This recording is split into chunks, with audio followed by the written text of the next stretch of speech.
What do we have here? Roads race cars.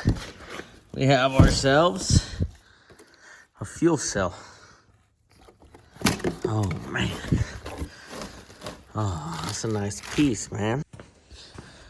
Okay, so I got the fuel cell in here, kind of mocked up, just have it in here with a jack. Now, I gotta mount this thing, and there's a few things to keep in mind while we are mounting it. So, first things first, it can't be trapped in here because there's no access from up top. Obviously, this is, you know, gonna be an accessible bed or seats or whatever my dad wants to put back here. So this will not be able to be accessed from the top. I also need enough space to make pretty much a hose from this that'll go out to our factory fill-up location. So a few things to keep in mind here. Also, the tank has to be dropped in some sort of shape, weight, or form without having to lift the Bronco off, you know, just in case we gotta service a pump or, you know, this, that, or the third. I really hope that's not the case. I don't want to be servicing shit on this thing. But I went with Rhodes Race Cars. This is a 450 liter per hour. My dad doesn't seem to want to put a blower on this thing anymore.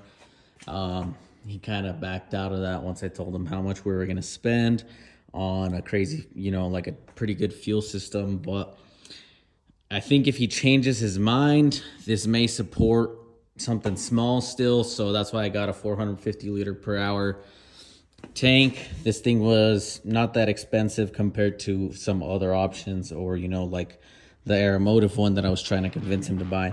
But that's for another day. Right now, let's get this bad boy mounted real quick.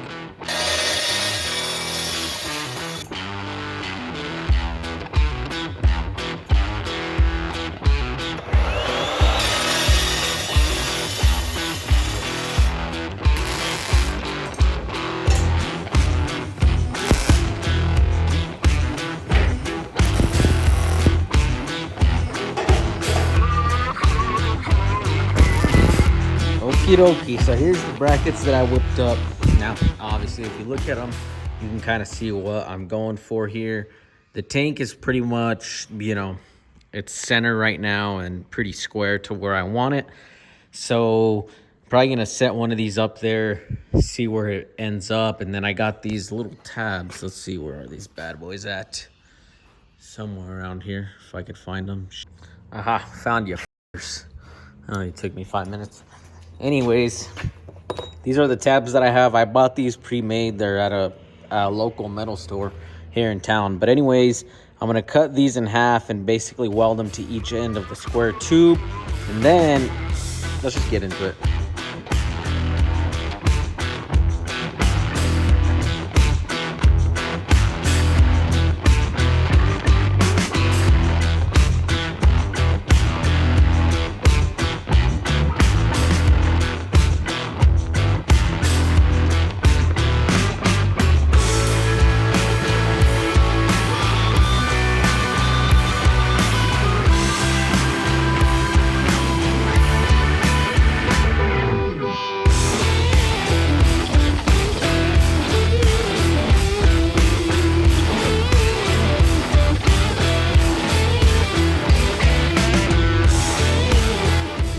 See here, this one's bolted up. I stole a bolt because I didn't have any the other day. But this one is not yet bolted up, and we need to drill the holes. That's where this guy comes in. So I'll stick this thing in the hole. Stick it in the hole, baby. Shit, I may have grabbed the wrong one. I think I grabbed one too big, but pretty much their sizes.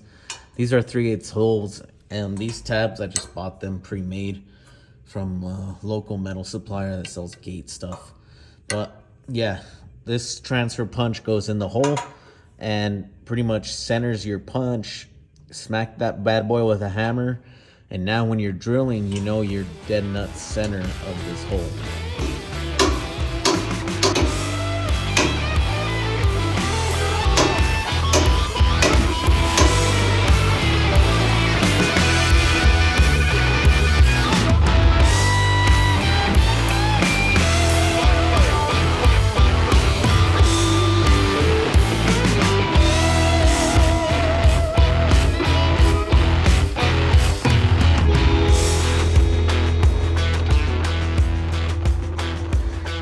fellas, fuel tank is hung, but it's not mounted, if that makes sense. So these guys are pretty much holding it in its place, but there's nothing that will keep this thing from moving back and forth or anything like that.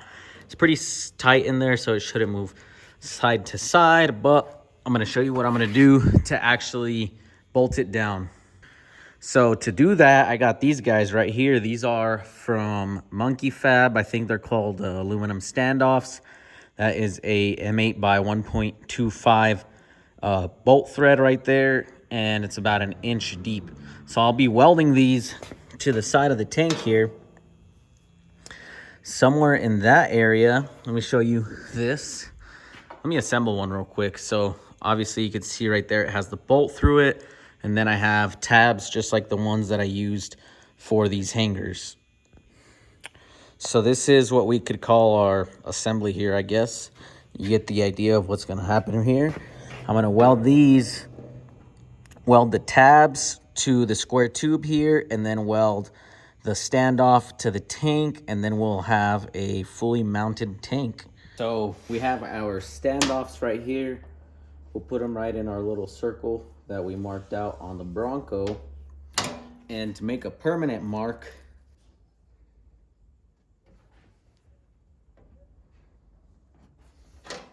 just like that. Now I can clean the Sharpie off, you know, that way I have a clean surface and our scribe mark can stay there.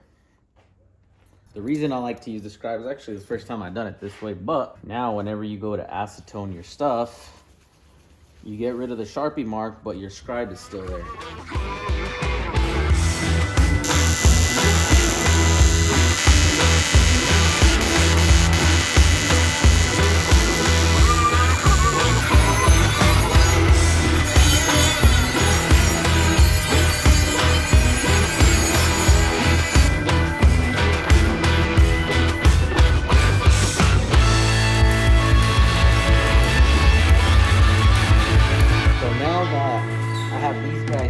I'm going to be installing this guy right here, and this is just a rubber like tape. So this is what the fuel cell will sit in or sit on top of. That way I can try and avoid as many vibrations as possible.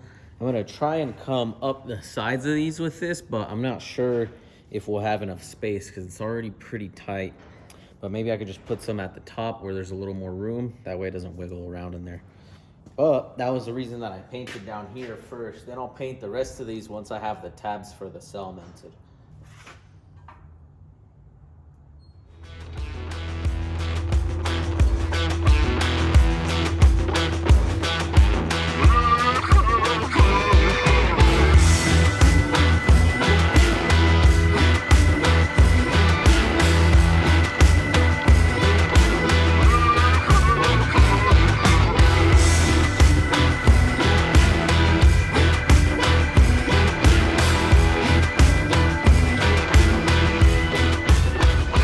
All right, fellas, so we got our standoffs welded to the tank, and I have these tabs bolted up to the standoff, and then now I'm just gonna weld here, weld on this side. This one's got kind of a big gap. I cut it too short because it was too long at first, but that's nothing some filler wire can't take care of right there. But yeah, let's get these welded up and we'll start routing fuel lines.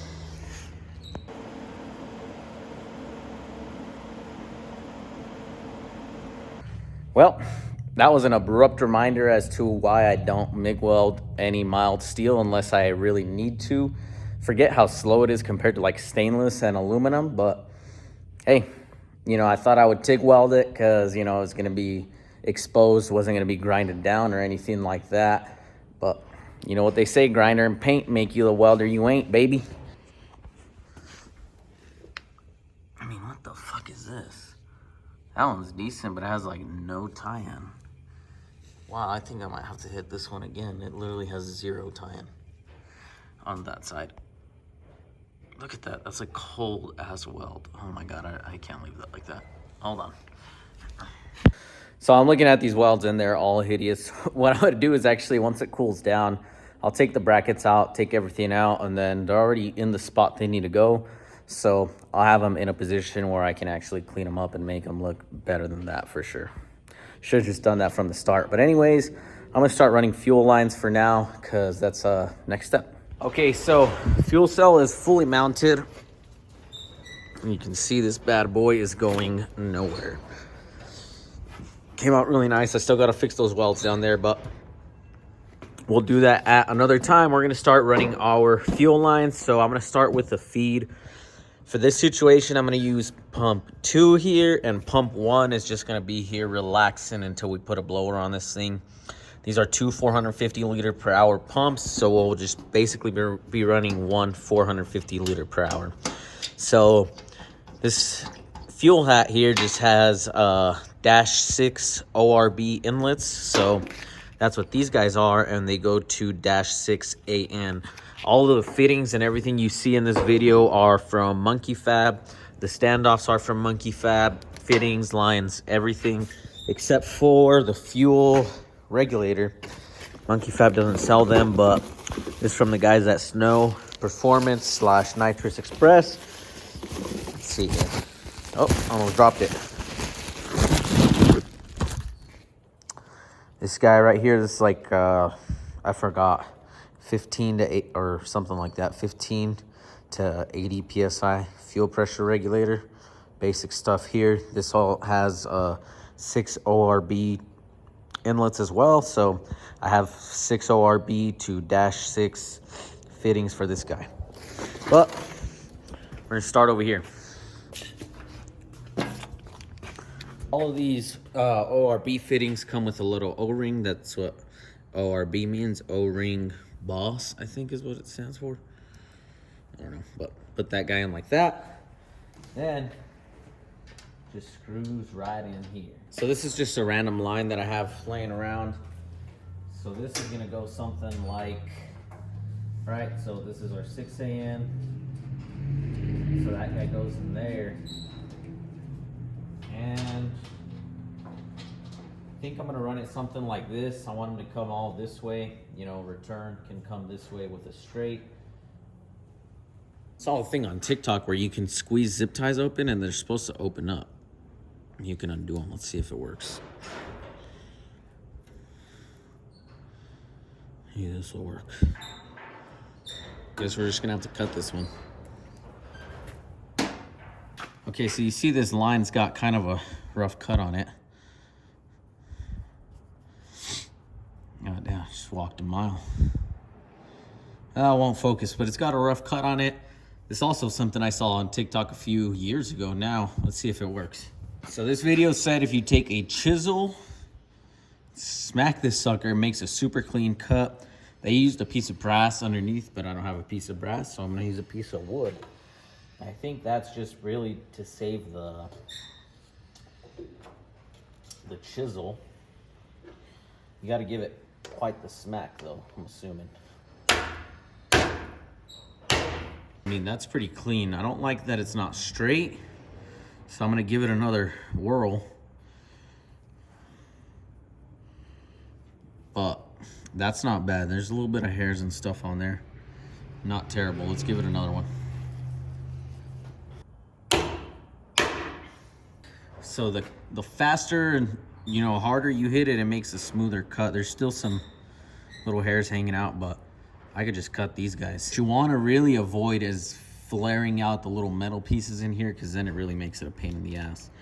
But this is actually looking pretty good. Let's put the fitting on now. Stick this guy.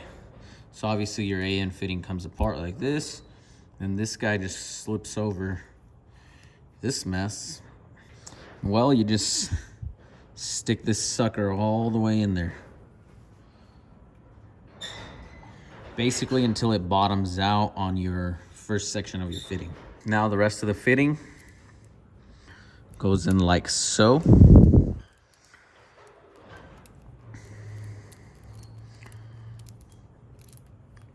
Never made fit or lines with these fittings, so we'll see. Some fittings are trash to make lines with, by the way. But these look like they're not gonna be too terrible. So over on this side, we have this little bracket that goes into a vise, holds your AN fitting while you finish turning it on. And then we have a eBay AN wrench. These things weren't too expensive, as you can tell.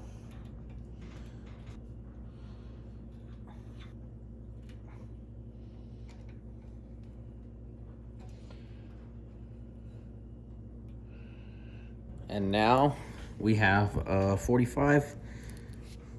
Boom, that ain't going nowhere. So rinse and repeat this like 8 more times for a bunch more fittings, probably more than that. We'll have a fuel system. Okay, feed line. I guess you could say the first half of the feed line. Damn it, I was supposed to grab some stuff from over there that I forgot. I like that.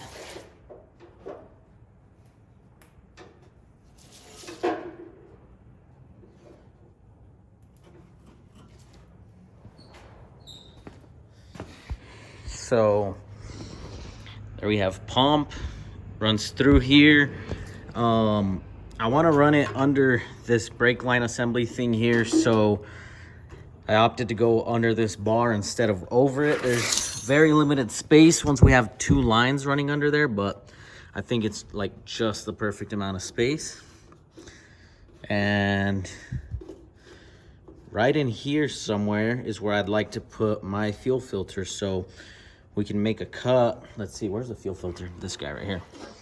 So this is a post pump fuel filter. I think it's 100 micron. Hold on, let's check it out. Let's see here. Huh, doesn't say. I forgot, but it's a post pump filter for sure. And I bought it with 6AN males on each end just to make things easy for me. Now I just got to put straights on each end of my hose here. And like I said, I like anything in this area for it. So what I'll do now is I'll make a cut here and then put 2 straights on this thing. Okay, so pro tip, don't use black marker on black line. Jesus Christ. This is nothing but buffoonery. Who does that?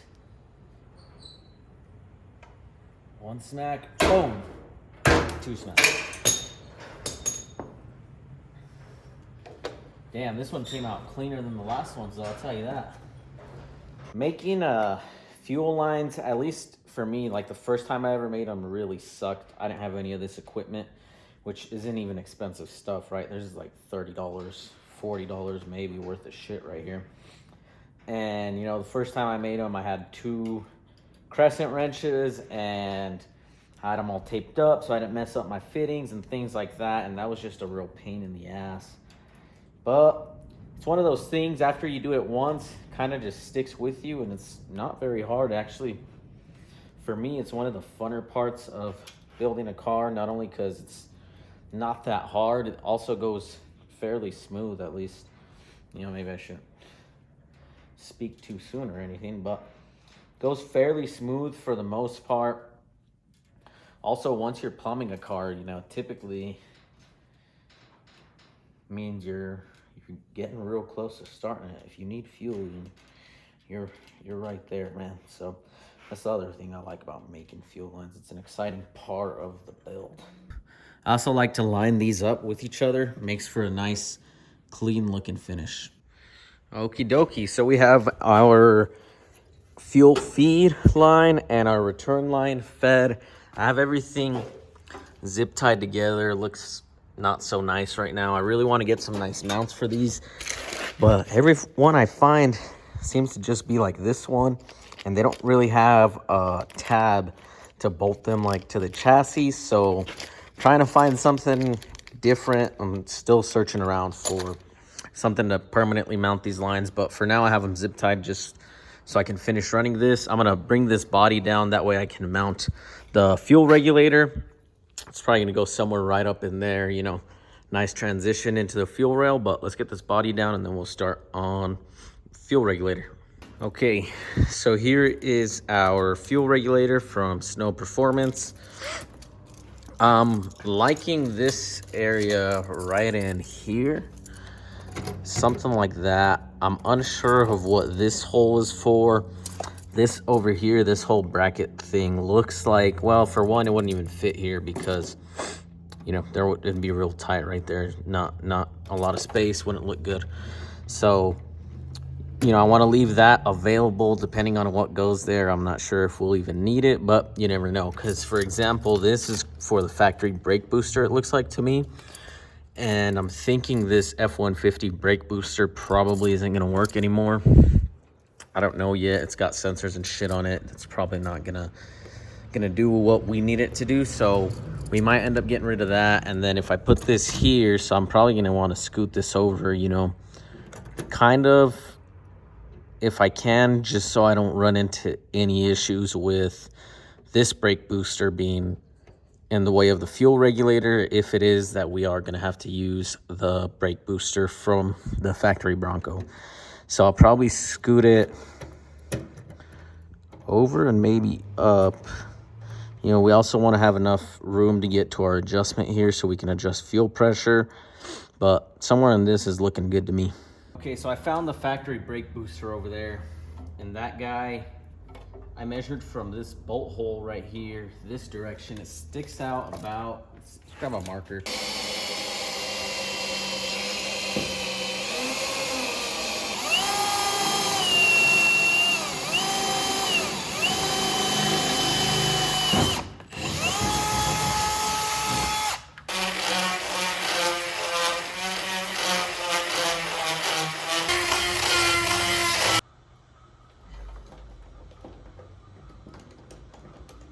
So if you ever riv nutted anything before, you know there's always that lip, right, that sticks out.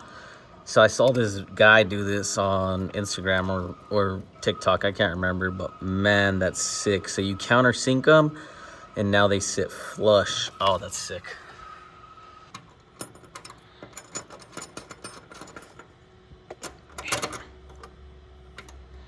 Don't tell me I ruined this one. Damn, did I pull it too tight or what happened? All right, so take two. So one thing to keep in mind with the riv nuts is, you know, it's easy, especially with these little ones. These are M5s. It's easy to overpower it and just rip through. So just keep that in mind. That's what happened there. I didn't actually rip the threads out, which I've done before. This time it just like crimped them real weird. I don't know. So basically I'm gonna feed, like I said, I'm gonna feed the left side here. So that guy will have a 90 like this. So what I'm doing is I'm actually bringing it up the body a little bit and very low. I'm shooting it this way and then coming up, you know, so that way it flows nice and, you know, it looks shoddy when you have a line that goes from there and then just crosses into this 90 that looks ghetto.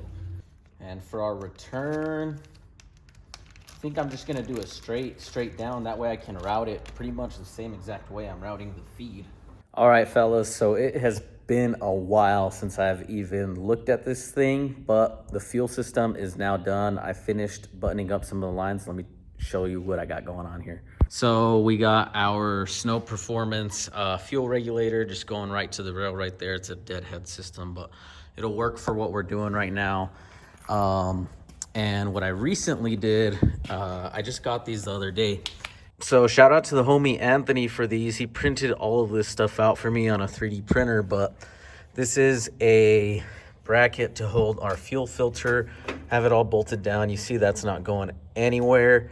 And he also made me these tabs for the fuel line. These things are freaking sick.